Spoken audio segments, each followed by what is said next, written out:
大家好，我是长颈螺丝的常师傅，今天给大家讲解一下链条传动方面的一个异响。大家有没有经常在骑行生活当中听到一些链条方面的异响啊，以及飞轮方面的一些异响，或者说是在骑行过程当中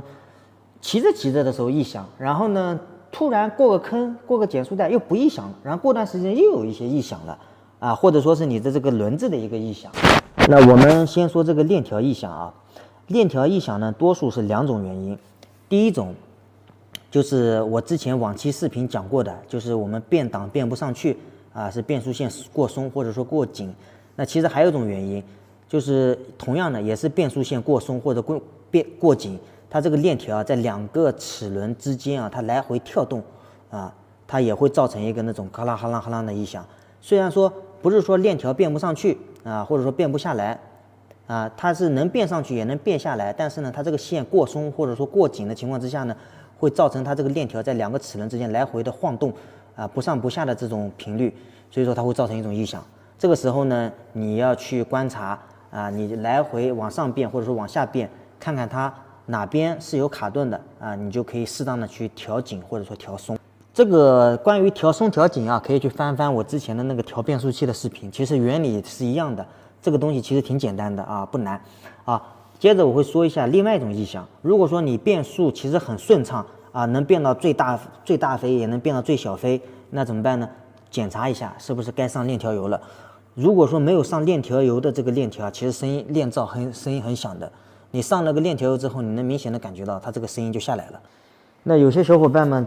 之前在路上骑着一段时间响，一会儿响一会儿不响的这种声音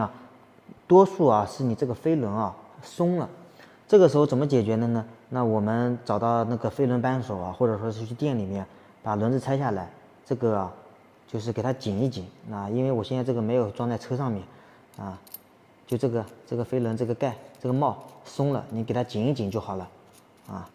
那有时候还会听到这个从轮子上面传出来的这种哗啦哗啦的声音，那是什么声音的呢？很简单，我们去检查一下这辐条，有些辐条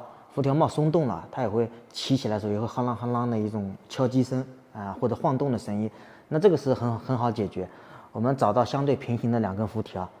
这样子捏一捏那你可以明显的感觉到哪个辐条是松的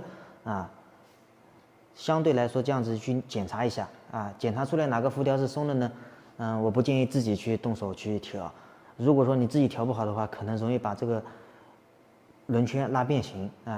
到店里面去让师傅给你调一调就行了，而且他们有专业的工具。以上呢是链条和传动系统一些的异响，多数是这些，当然还有一些其他的，可能我也没发现欢迎大家在评论区补充如果对你有帮助，记得点赞加关注，谢谢。